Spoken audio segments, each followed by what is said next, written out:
Star Wars en direct vous est présenté en collaboration avec siteclan.net, mintinbox.net, starwarsholonet.com, planetstarwars.com, starwarsuniverse.com, starwarshypernews.fr, Star Wars Geeks Québec, ainsi que Génération Star Wars et Science-Fiction.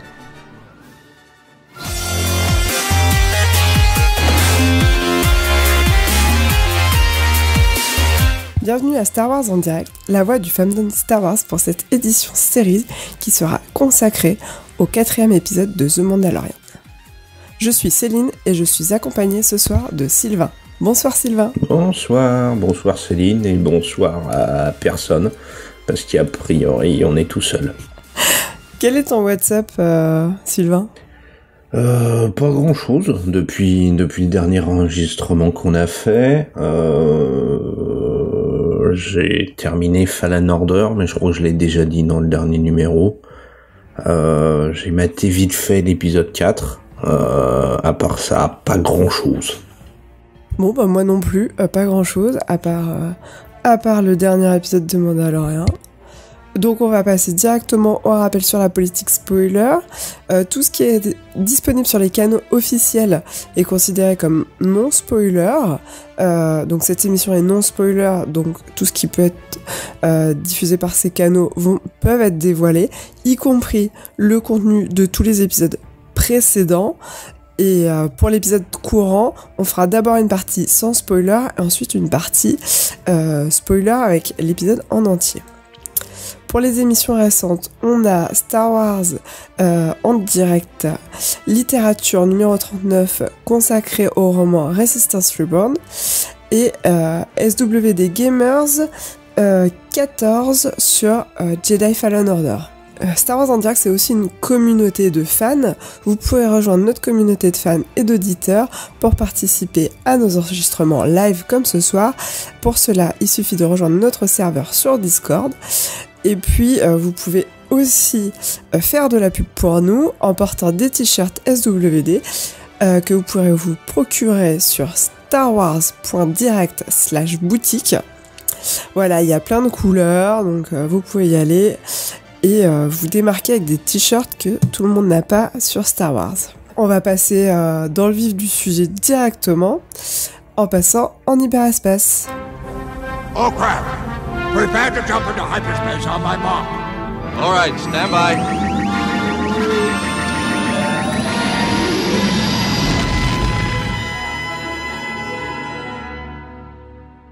Sylvain, est-ce que tu peux nous faire du coup le résumé sans spoiler de cet épisode qui s'appelle chapitre 4 Sanctuary?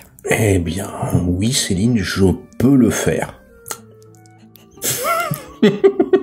Alors l'épisode commence par un petit village tout paisible, tout mignon, des cahutes en bois, des rizières, de l'eau, des poissons tout bleus, des grenouilles tout bleues, le paradis quoi. Il y a pas le téléphone, il y a pas internet, on n'est pas emmerdé par les VRP ni les témoins de Jéhovah. Donc le paradis sur terre, on vous dit. Puis, sauf que, problème, on est dans Star Wars et on a une bande de sacs à merde qui vient foutre le bordel, qui vient piller le village, tirer de partout. On a une jeune femme qui va tenter de secourir son enfant qui est de l'autre côté des rizières. Et donc elle traverse tout sur les tirs, ça pète de partout, on se dirait dans un épisode de Rambo. C'est la preuve, elles arrêtent même de se planquer sous un panier qui est retourné, qui flotte à la surface de l'eau.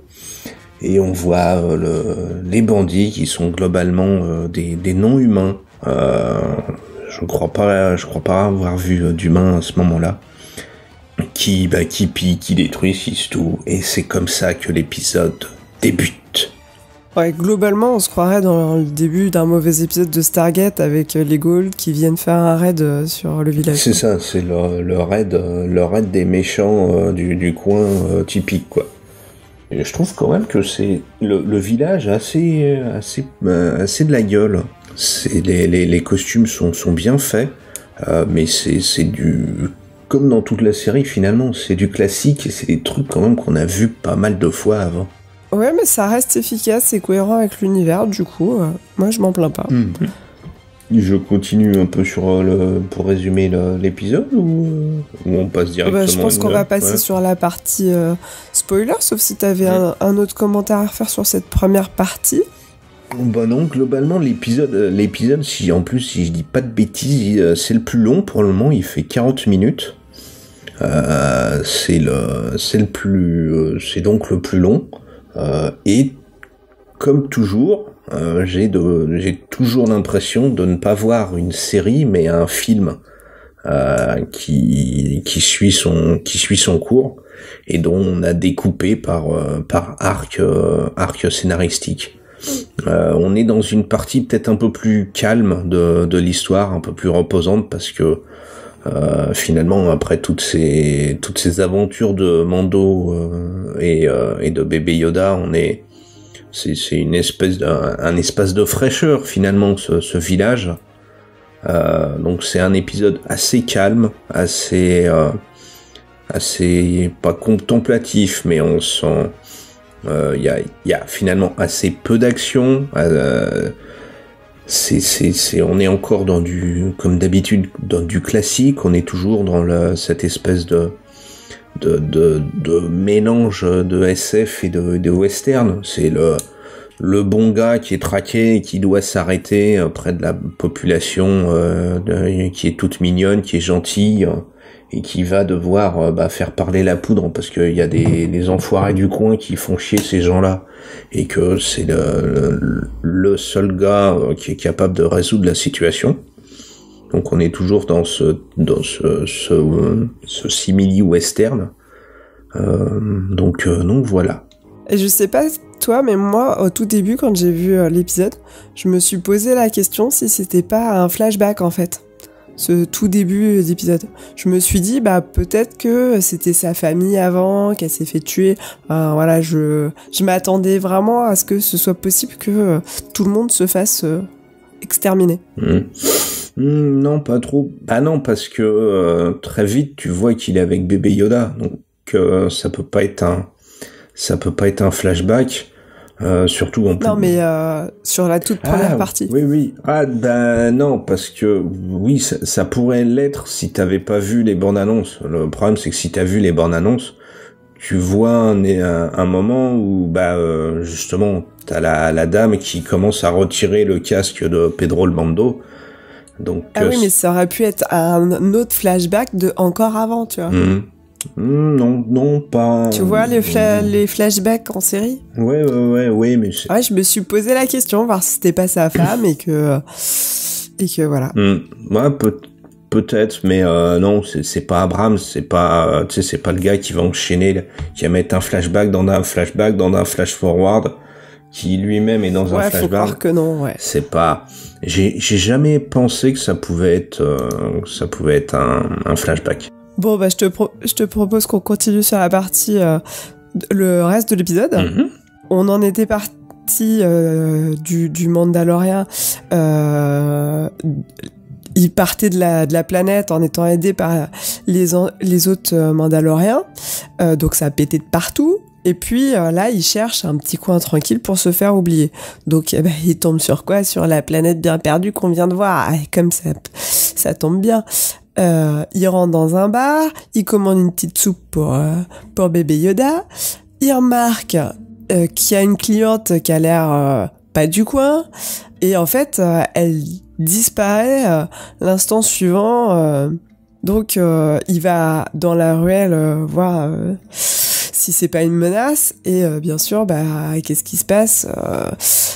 Elle pense qu'il est là pour elle, lui il pense qu'elle est là pour lui, ils se battent, et puis finalement ils finissent par lâcher les armes quand bébé Yoda les regarde avec son petit air, sa petite soupe là. Et son petit bruit de...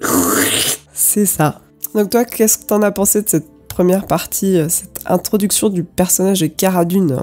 Assez bien finalement.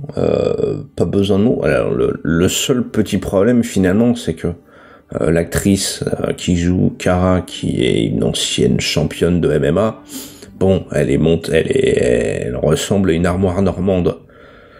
Donc là, elle est aussi tatouée de partout, au milieu des pauvres, pas des pauvres, mais des gens qui sont des paysans. Toute l'architecture finalement de la planète, c'est une planète de forêts, de rizières, d'étangs. C'est beaucoup de bois, beaucoup de couleurs vertes, de couleurs marron. Même les tenues des villageois un peu plus loin sont en vert et en bleu vert. Et elle dénote vraiment beaucoup, quoi. Faudrait être aveugle pour pas la voir. Donc l'intro, je trouve qu'elle est un chouille ratée parce que t'as aucun mystère sur la personne que t'as en face de toi, quoi. Tu sais que c'est un soldat, ou en tout cas que c'est quelqu'un qui est capable de déboîter la tête de n'importe qui. Après, j'aime bien son look, j'aime bien sa répartie avec face à Pedro. J'aime bien même leur petite baston, même si je vois par moment que, alors je sais pas si c'est Pedro Pascal qui jouait, enfin plutôt qui se battait, ou si c'était un cascadeur, mais tu vois par moment que il y a des petits ratés, enfin pas des petits ratés, mais tu sens que ça prépare son coup, ou ça prépare la cascade qui arrive. Mais globalement ça me va. Un truc où j'étais énormément content, moi qui demande ça, c'est quand il piste Kara avec une vision thermique via son casque. Et on voit ça, et j'ai adoré ça. Oui, c'est vrai qu'on voit de plus en plus de ces petits gadgets là, et c'est pas mal fait, ouais. Ça fait un peu en mode, tu sais, Predator, où tu vois quasiment tout le monde en bleu, en dégradé de bleu, et les traces de pas et de chaleur rouge.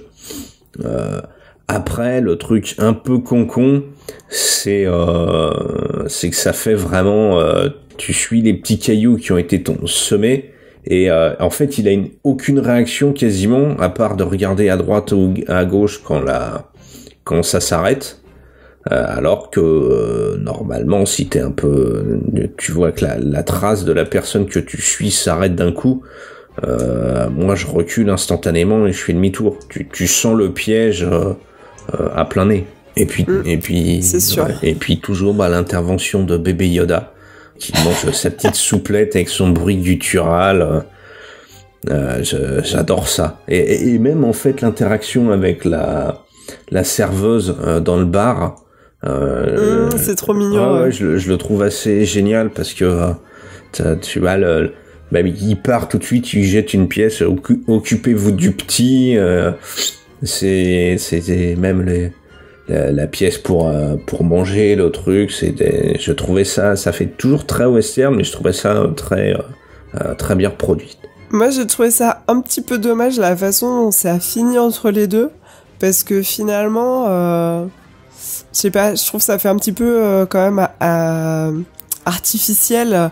Ok, il y a le gag avec bébé Yoda, mais finalement on se pose la question pourquoi il y en a pas un qui en profite pour tuer l'autre à ce moment-là. Voilà, moi j'ai du mal à croire que ça se résolve aussi simplement. Oui, c'est vrai que juste après on a leur explication que elle pensait que Mando était là pour la buter, et Mando pensait qu'elle était là pour les buter. Et il suffit finalement qu'il y ait bébé Yoda qui arrive et que les deux se regardent alors qu'ils sont en joue l'un contre l'autre. Enfin non, ils pointent leurs armes l'un vers les autres, et il suffit qu'il y en ait un qui bouge, qui tourne la tête pour que l'autre ait le temps de tirer, quoi. C'est vrai que ça fait un peu artificiel, mais je pense qu'on pourrait mettre ça sur le fait qu'ils se connaissent. Donc ils se sont mis que des coups, tu vois, il y en a à part quand ils tombent par terre justement, et à la fin du combat, ils dégainent pas, ils sortent pas d'armes ni d'armes blanches, ils se mettent juste sur la gueule. Donc je pense qu'ils se mettent, ils essaient pas non plus de se prendre en traître ou... Tu crois qu'ils sont censés se connaître avant ? Oui, ils le disent. Elle le dit. Et moi, c'est ce que je comprends de l'épisode. Hein. Ah, j'ai pas compris moi ça. Ah moi aussi. Alors j'ai peut-être, c'est vrai que je l'ai vu qu'une seule fois et moi aussi, et avec donc, la tête dans le cul. Mais moi, j'ai compris qu'ils se connaissaient les deux là. Aidez-nous le chat, dites-nous. Tu vois, même Demtoy, si Sylvain le Rouquin ou Lobo, vous avez vu l'épisode, pour vous, ça, ils se connaissent ou pas? Parce que a priori, pour moi, oui, ils se connaissent. Hein. Ah, le chat est en train de répondre. Demtoy est d'accord pour qu'ils se connaissent. Et Lobo? Ah, tu vois, Lobo aussi. Ah ouais, c'est moi qui ai loupé un truc. Hein. Désolé. Bien vu. C'est pour ça que, tu vois, si tu te connais... C'est pour... ça explique, ouais, pourquoi voilà. Ça désamorce le truc. Ah bah tiens, Sylvain, il est comme toi, plutôt. Il l'a pas compris comme ça. Ok. T'as un autre commentaire à faire sur cette scène-là ou on peut passer à la suite? Là, c'est bon. Bah, je vais attaquer la suite, alors. La scène suivante. Yes. Eh ben on retrouve donc après ce petit échange d'amabilité, un coup de boule casqué, et Pedro est prêt à repartir sur une autre planète pour laisser la place à Cara Dune, puisqu'elle est elle aussi là, si j'ai bien encore tout suivi, elle cherche un coin tranquille où se planquer. Donc on voit Pedro qui prépare le vaisseau pour se tirer, quand on a deux villageois qu'on a vus dès le début dans l'introduction, qui viennent en fait lui proposer de l'argent, alors a priori une toute petite somme, pour défendre le village. Si au début il est réticent, il finit par accepter parce que le village il est perdu au milieu de nulle part, et que c'est un truc perdu au milieu de nulle part, c'est justement ce qu'il recherche.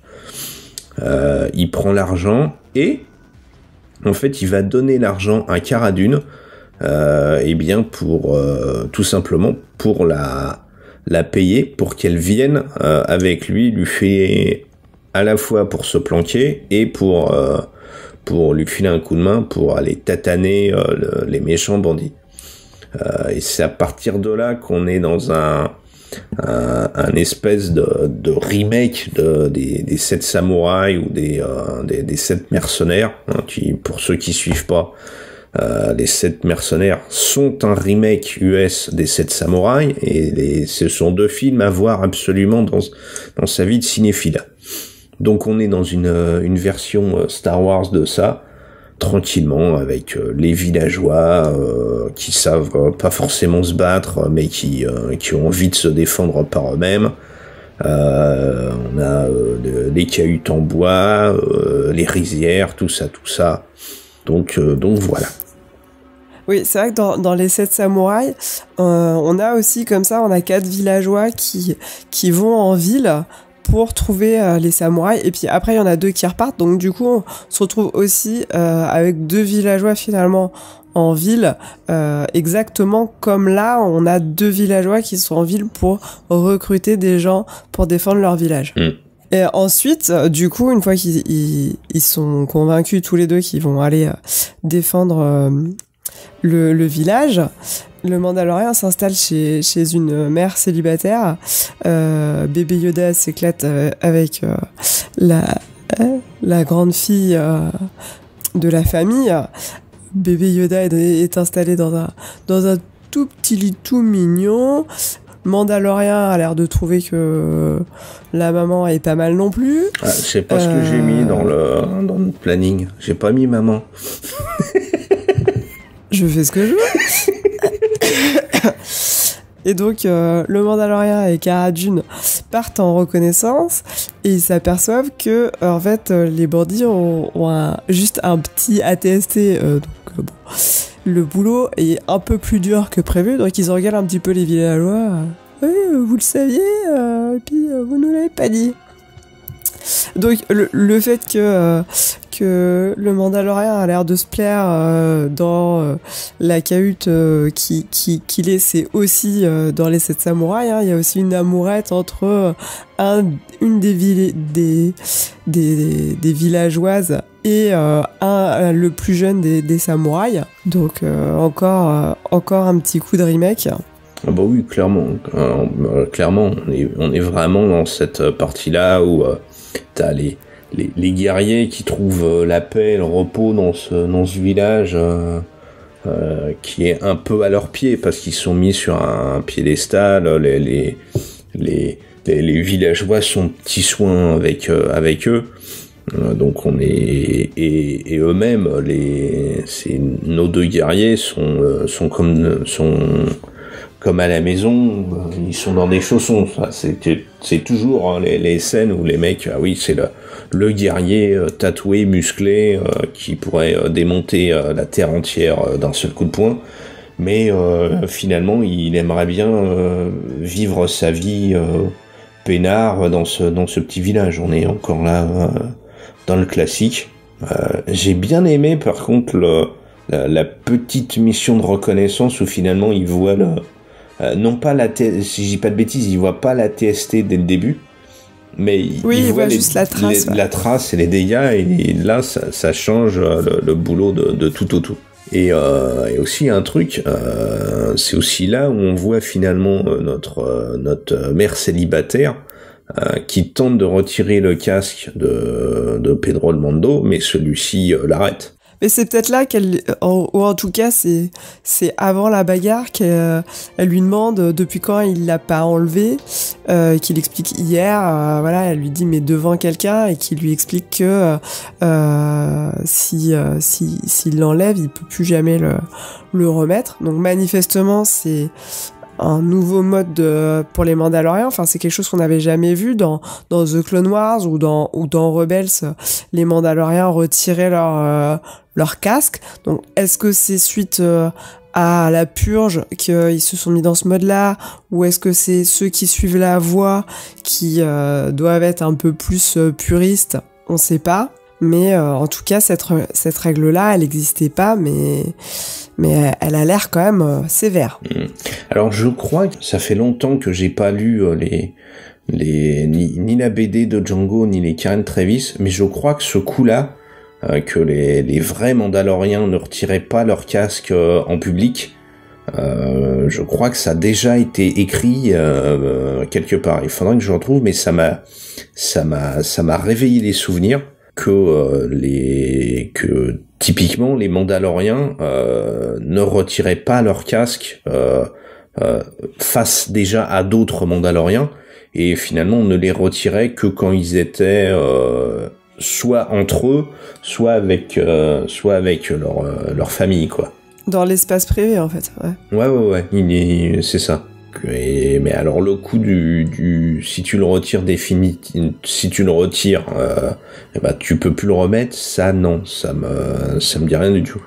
Après, je trouve que c'est une bonne idée. J'aime bien ce principe, en fait. Ça me fait, c'est assez bizarre, mais tu vois, ça fait un peu une analogie avec Vador et son propre casque.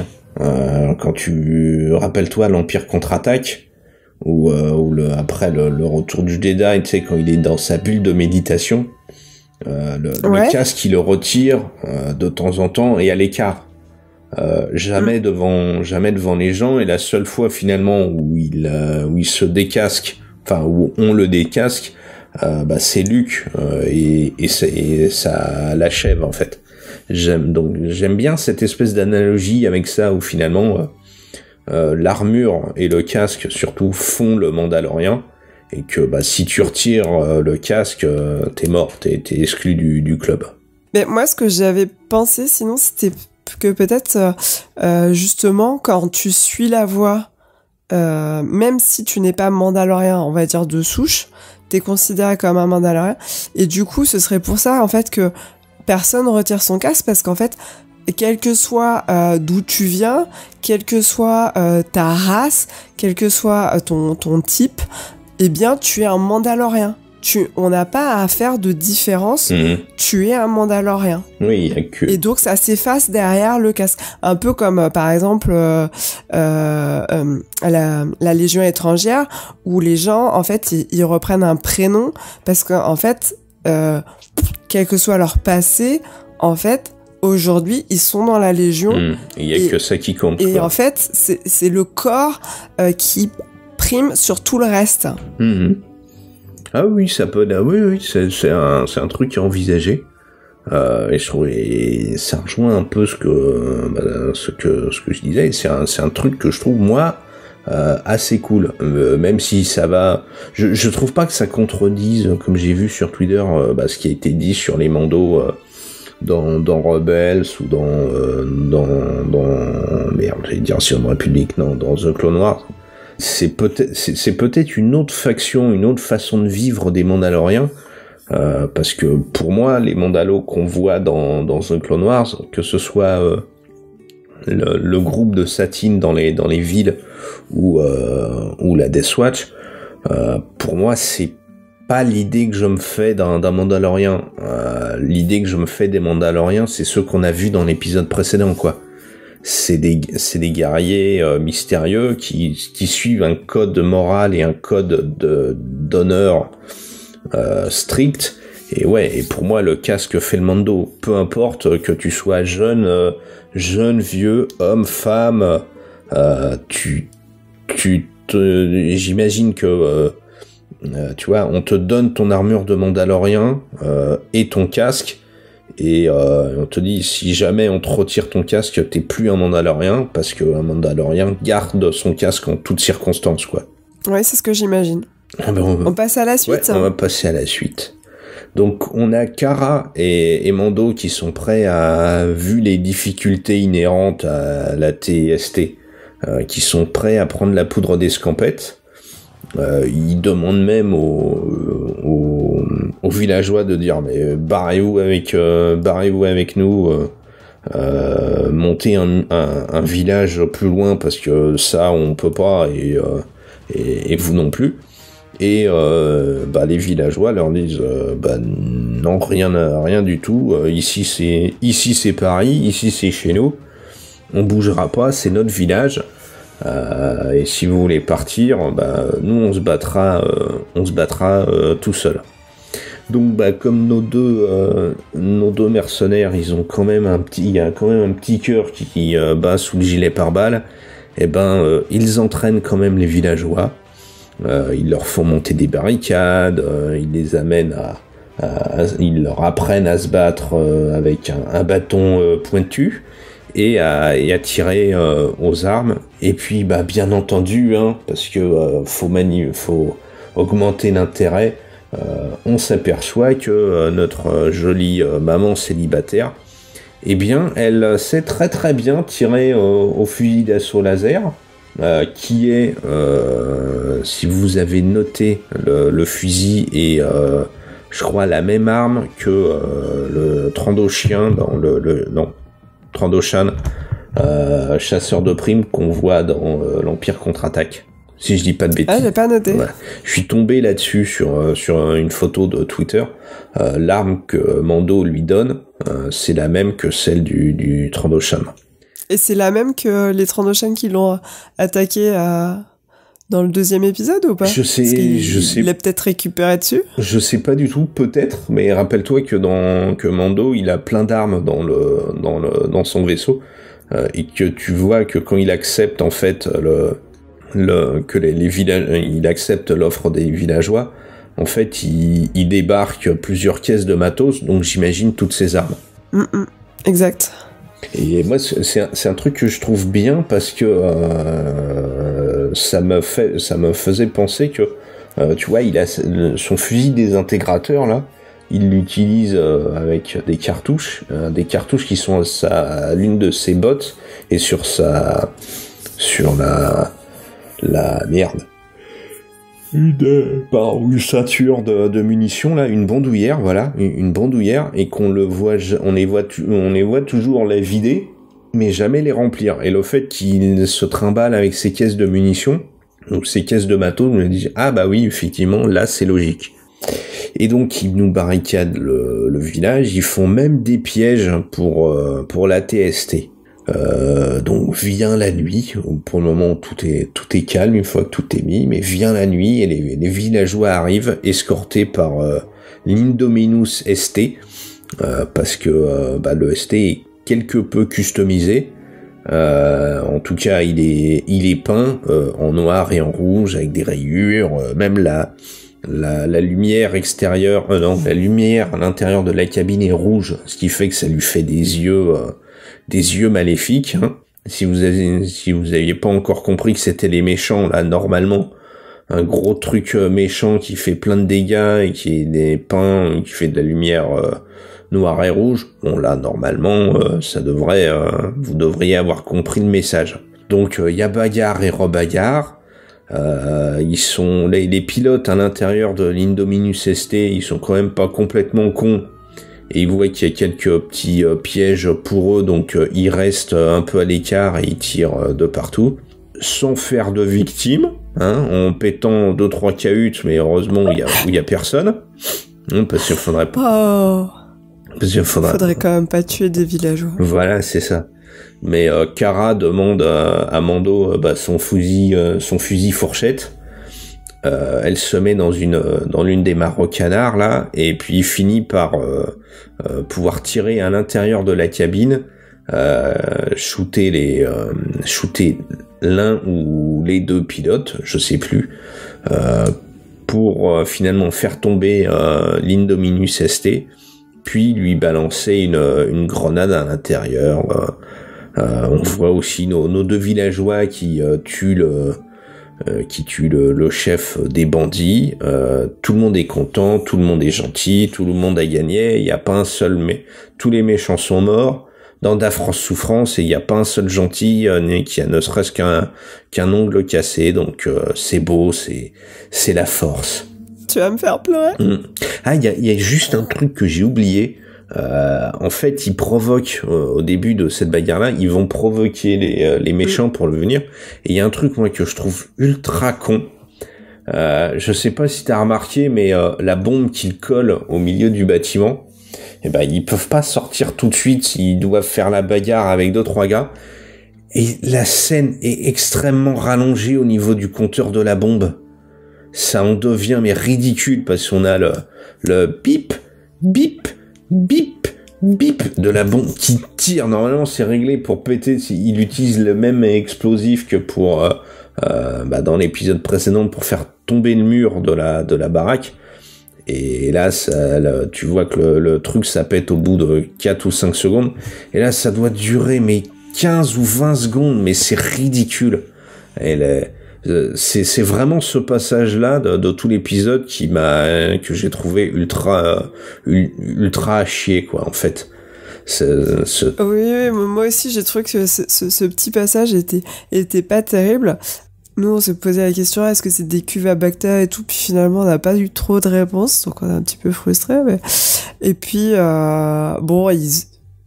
globalement, sur une scène plus réaliste, ils auraient posé le truc en discret et puis ils auraient profité d'être discrets pour repartir et puis laisser péter le truc tant qu'ils sont pas juste en dessous, quoi. Alors que là, on croirait qu'ils attendent de se retrouver à la limite d'être proche de l'explosion. Enfin, du coup, la scène, c'est vrai qu'elle est pas très réaliste. On sent aussi que c'est vraiment on avait envie de faire une super scène de bagarre et puis de balancer un mec dans la cuve. Bon, enfin, on le voit à des kilomètres. On attend que ça, limite. Donc ouais, cette scène-là, elle est peut-être un peu elle est pas très réaliste, quoi. Surtout que dès qu'ils sortent, en fait, et puis j'adore aussi, c'est la facilité déconcertante avec laquelle ils sortent. Mando tire avec son pistolet dans l'un des murs en bois, il doit tirer 3-4 fois, et t'as Cara Dune qui fonce la tête la première, tel un rugbyman néo-zélandais qui va tenter d'intercepter un joueur, et elle fonce à travers le mur. Tu te dis, mais pourquoi elle a pas fait ça avant, quoi? Me dites pas que c'est les 3-4 coups qui ont été tirés qui ont affaibli le mur au point que une nana qui fait 2 mètres qui charge le pète aussi facilement. C'est vrai. Il y a Chippy qui vient d'arriver dans le chat et qui nous dit que les cuves sont peut-être pour raffiner de l'alcool. C'est possible. Mais on sait pas trop, moi. Il y a rien dessus. En plus, quand elle le balance quand elle le maintient dans la cuve, moi j'ai cru que c'était un truc cryogénique en fait.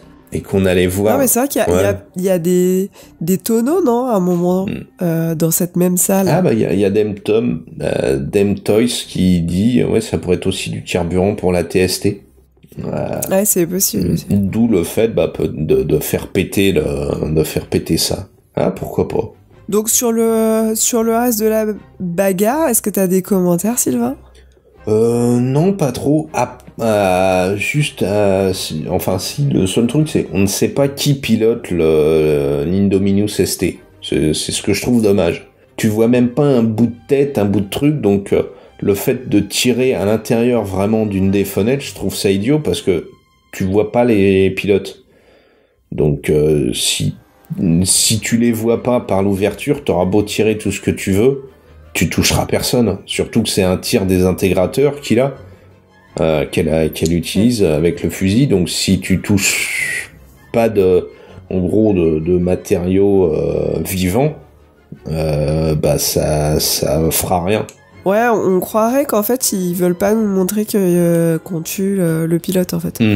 Bah oui, sauf qu'ils finissent l'Indominus ST à coup de grenade, donc les mecs qui sont à l'intérieur, on les voit pas sortir. Oui, mais tu peux penser qu'il est peut-être en autopilote. Mais je suis d'accord avec toi, dans Star Wars, normalement, dans les AT-ST, il y a quelqu'un. Et même le coup de l'autopilote, il marche pas parce qu'on entend des gens parler. Ouais, je sais pas. Je sais pas pourquoi, alors. Il y a Demtom qui... Ah merde, pourquoi t'as pris un pseudo comme ça? T'as Demtoys qui dit qu'en fait c'est des Ewoks qui pilotent et que les montrer se faire exploser, ça se fait pas. Moi, on a déjà vu des Jawas se faire désintégrer, donc pourquoi pas des Ewoks? Ah ouais, mais c'est pas le même niveau de mignonnerie, Sylvain. T'as Jawa, puis Ewok, puis bébé Yoda, tu vois. On a fini sur sur la grosse bagarre. Ouais, donc une fois qu'on a fini de tuer les méchants, ou de leur faire des gros bobos qui fait qu'ils reviendront pas, le Mandalorien et Cara prennent une petite pause tranquille sur la véranda, et Cara lui dit « Mais pourquoi tu restes pas tranquillou, là ?» Et le Mandalorien lui répond « Ouais, je vais laisser bébé Yoda, mais moi je vais me casser. » Et puis en fait, finalement, il va pour parler à la mère célibataire, pour lui lâcher le bébé Yoda. Et en fait, il lui dit que ça pourrait être bien qu'il reste. Elle commence à approcher la main du casque. Il a pas l'air contre. Et puis finalement, si quand même, je reste un Mandalorien. Voilà. Et donc il lui explique que il va lui laisser le bébé Yoda. Et là, on voit qu'il y a quelqu'un qui est en train de viser bébé Yoda. On fait mon Dieu, ils vont pas nous tuer bébé Yoda. Enfin, moi, personnellement, dans ma tête, c'est « Ah non, mon Dieu, il va rater bébé Yoda et il va nous tuer un des enfants. » J'ai pensé la même chose. C'est quand il commence en fait à viser Mando, il dit « Putain, il va pas... Ce con Mando va bouger, c'est la MILF qui va se prendre le tir. » J'ai pensé la même chose. Ouais, et en fait, on entend une détonation. On se dit, ça y est, il y en a un qui va trépasser. Et en fait, c'est Cara Dune qui a eu le chasseur de primes. Donc, tout est bien qui finit bien. Mais le Mando sait que petit bébé Yoda ne sera jamais en sécurité. Que l'endroit le plus en sécurité, c'est derrière ses fesses. Alors, il le garde avec lui. C'est bizarre et quand même. Et il repart vers de nouvelles aventures. C'est bizarre quand même. Le meilleur endroit pour bébé Yoda pour être protégé, c'est derrière les fesses de Mando. T'as l'esprit mal tourné quand même, Céline. Non mais derrière les fesses de quelqu'un, c'est pas mal tourné. Voilà.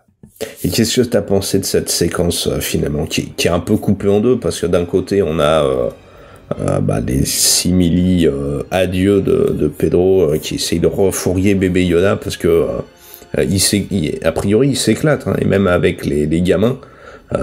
Bébé Yoda s'éclate à manger ses grenouilles, les poissons devant les gamins. Tu comprends qu'il est heureux et tout mignon.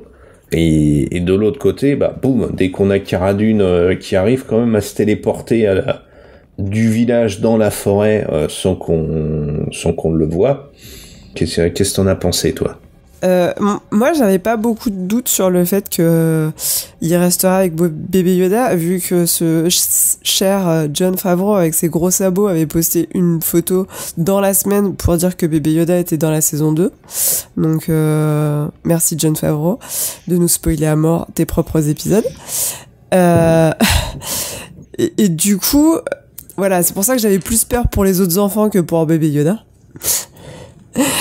Mais c'est vrai que voilà, le fait que Cara Dune elle arrive par derrière, c'est ultra classique, c'est un peu facile.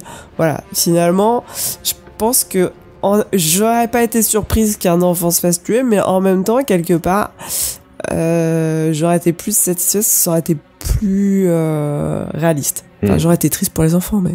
Oh bon, que vaut un enfant face à Bébé Yoda, quoi. C'est ça la question. Mais les enfants, ils avaient rien fait.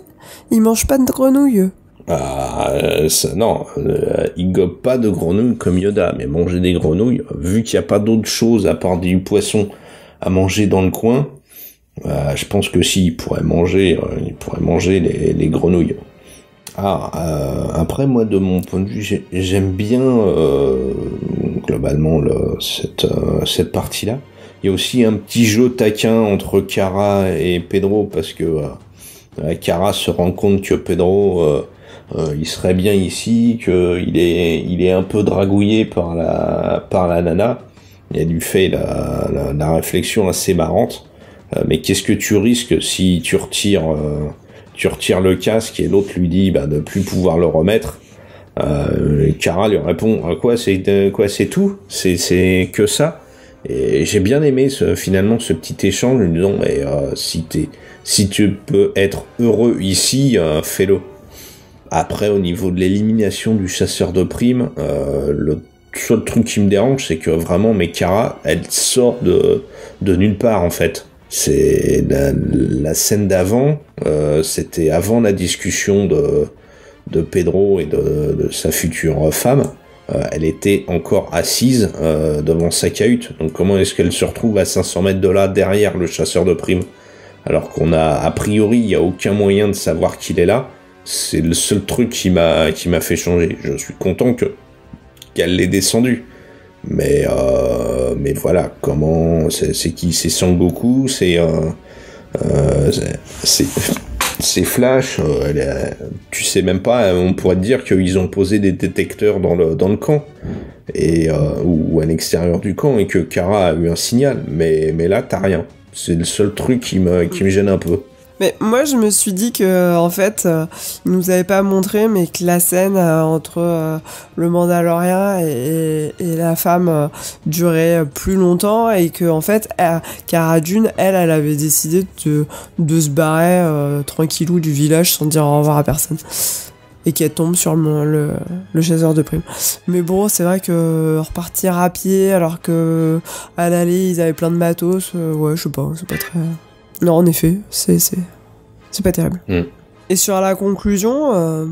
Bon, finalement, pas grand-chose à dire, parce qu'on est un peu dans une conclusion similaire à la fin de l'épisode 3, quoi. T'as Bébé Yoda et Mando qui sont dans le vaisseau et qui partent vers de nouvelles aventures. Donc voilà, pas de gros problème là-dessus, ni de... même si finalement j'aimerais, comme dit Chippy, on n'a pas encore vu le grand méchant, et on est déjà à la moitié de la saison 1, et j'aimerais bien qu'il arrive là, le méchant, que ce soit pas juste les 2 derniers épisodes qui soient dédiés à la résolution de l'histoire, ou que on ne voit le grand méchant que dans le dernier épisode avec un gros cliffhanger, quoi. Alors moi, ce qui m'a étonné de mon côté, c'est que finalement, là, on a encore pas mal avancé sur les images qu'on avait vues dans la bande-annonce. Donc notamment, on voyait la scène où la mère célibataire voulait retirer le casque du Mandalorien et Cara Dune. Et du coup, on avait l'impression peut-être que c'était des personnages qui allaient être sur plusieurs épisodes. En tout cas, Cara Dune, c'était un peu annoncé comme étant le gros personnage féminin. Sauf que là, ils se disent au revoir. Alors, c'est peut-être juste un au revoir, hein, on va peut-être la revoir dans un autre épisode. Mais du coup, oui, je suis un peu restée sur ma faim, sur ces personnages secondaires qu'on quitte comme ça, sur un seul et unique épisode, qui finalement est hyper stand-alone par rapport aux autres. Le récit est complet, il est pas très original, et voilà, tous ces personnages qu'on a introduits, on est déjà en train de les quitter à nouveau, alors que par exemple, dans le premier arc, les personnages qu'on avait introduits, on les a quand même pour plus longtemps, sauf IG-11, c'est vrai que Chippy en parle aussi. C'est un petit peu dommage, et du coup, bon, après, c'est un chasseur de primes solitaire, mais comme dans à Nick Nolte, il faisait une proposition d'être dans une équipe, moi je me suis dit, il cherche à constituer une équipe, et il va constituer une équipe avec Cara Dune. Logiquement, ça avait fait son petit chemin, et en fait, pas du tout. Raté. Ah oui, c'est un peu ça, et je sais pas si t'as vu, mais il y a les scénarios des prochains épisodes qui ont déjà été annoncés. Et le problème, c'est que la constitution de cette équipe, elle va arriver, a priori, elle va arriver... Ah, pas de spoiler. Ah. Pas de spoiler. Et donc, ce qu'on attend, c'est que ça devrait arriver bientôt. Le problème, comme tu dis, là, en plus, il y a des images de la bande-annonce, je sais pas si tu te rappelles, où on revoit le personnage de Carl Weathers dans les décors de là où il y a le client. Donc j'ai l'impression qu'en fait on va faire une boucle pour revenir au départ, où en gros on nous a introduit des gens qui vont venir aider le Mando à la fin. J'ai l'impression qu'à part le dernier ou l'avant-dernier épisode, ça va être des épisodes comme ça qui vont nous présenter une ou deux personnes qui vont venir aider Mando pour la résolution de cette saison. Et je trouve ça un poil dommage. Ouais, tu veux dire que petit à petit, il se ferait des alliés, mais à chaque fois, il les laisse, il reste solitaire. Ouais. Et puis, pour la résolution finale, le bouquet final, hop, tout le monde revient. Voilà, tu vois, on fait une analogie aussi aux 7 mercenaires, aux 7 samouraïs. Honnêtement, j'ai l'impression que c'est un peu ça qu'on est en train de vivre, en fait. D'une manière détournée, mais l'équipe, les 7 mercenaires ou les 7 bounty hunters sont en train d'être nous sont présentés. Même moi, tu vois, le Heavy Mandalorian, je suis à peu près sûr qu'on va le revoir. Bah oui, c'est Jon Favreau. Voilà, et moi, tu vois, je commence à voir une équipe potentielle pour aider Mando à la fin. C'est Cara, Greek, donc Carl Weathers, et Heavy Trooper. Et peut-être le retour d'un IG-11, une version 22, ça je serais pas étonné, quoi. Ah bah Nick Nolte, il a montré qu'il était super débrouillard en mécanique, alors il va pas laisser ça. Donc voilà, c'est vrai que je suis un peu plus, pour le moment, dubitatif devant l'ensemble de ce qu'on nous a présenté de la saison, parce que on n'est pas devant une série, on est devant un film qui nous est présenté petit bout par petit bout, et on aura la vision globale du truc à la fin de l'épisode 8 ou l'épisode 9, quoi. Et c'est là où finalement je regrette qu'on n'ait pas tous les épisodes d'un coup à la Netflix, parce que je trouve que c'est l'effet est un peu atténué là.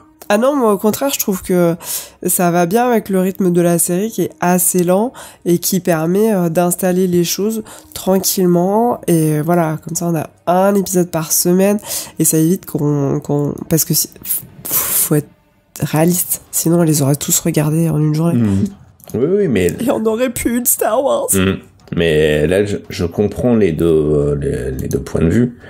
Mais là, voilà, tu vois, comme tu dis, là, Kara, elle nous est présentée, mais 40 minutes plus tard, on lui dit déjà au revoir. Et puis, dans l'épisode d'après, on verra un ou deux nouveaux personnages avec qui Mando va sympathiser, va s'allier. Et puis, on leur dira au revoir pour les retrouver dans 2 ou 3 épisodes. Je trouve ça un peu dommage. J'aurais préféré finalement que Kara l'accompagne dès maintenant, surtout à la vue de ce qui va être le prochain épisode normalement. Je trouve qu'il y a une logique. T'embrayes les gens petit à petit. Oh non, pas Cad Bane, putain. C'est un personnage de merde. Ah, je précise que c'est Chippy dans le chat qui propose ça. Oh non, mais ni en méchant ni en gentil, c'est comme le gang là dans The Clone Wars là des chasseurs de primes, ceux de Cad Bane, ils sont ridicules les gars. Non, ils sont morts et enterrés, ils ont tous été tués par Vador ou ils ont crevé dans une poubelle, mais non,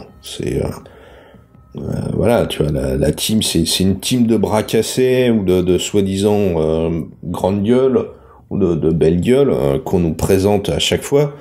Et non, en plus déjà, Cad Bane, il avait été fait comme un espèce de... On nous disait qu'il était fait comme un espèce de Clint Eastwood, de blondin de l'univers Star Wars, et c'est plus un connard, moi.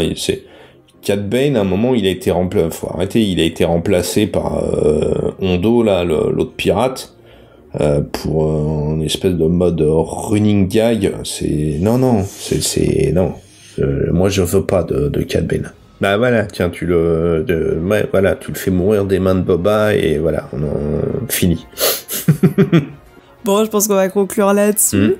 Donc, comme toujours, si vous avez des suggestions, des commentaires, des réactions sur les sujets que nous venons de discuter, vous pouvez nous contacter à l'adresse studio@swandirect.com ou laisser votre message sur les réseaux sociaux, Facebook, Twitter, Instagram, notre chaîne YouTube, notre Discord, bref, on est partout.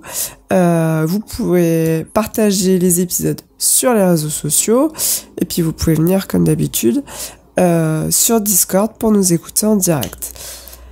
Les prochaines émissions, dans nos cartons, on a The Clone Wars qu'on est en train de dépiler par arc et le prochain ce sera sur SH23.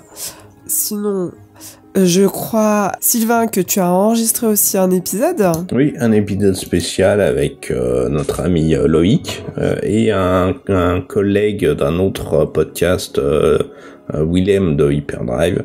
Une sorte de petit épisode spin-off à ce qu'on faisait, où on a donné la parole à ceux qui n'aimaient pas l'épisode The Last Jedi.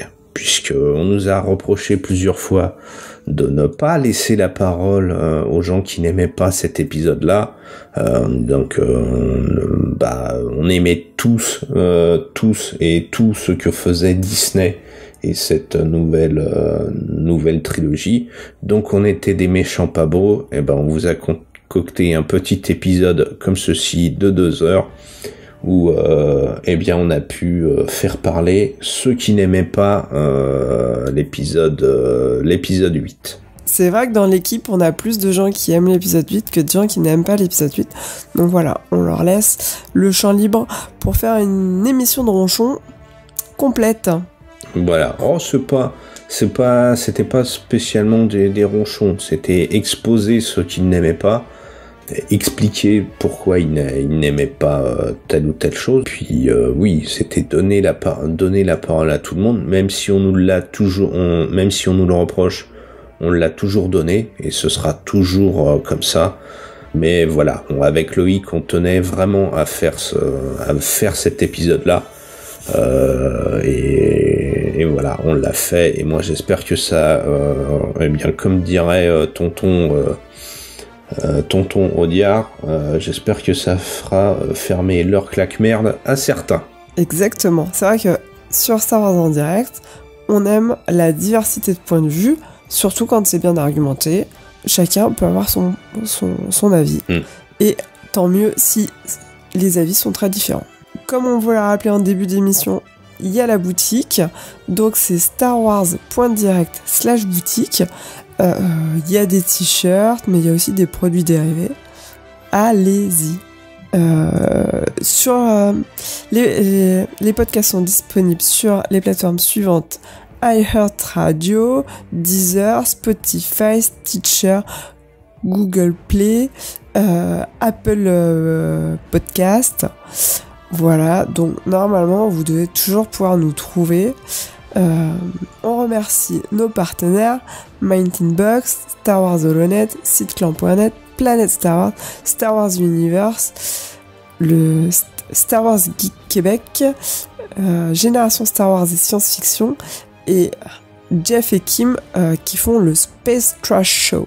De la part de Sylvain et moi-même, merci d'avoir été à l'écoute de Star Wars en direct, la voix du fandom Star Wars, et que la force soit avec vous.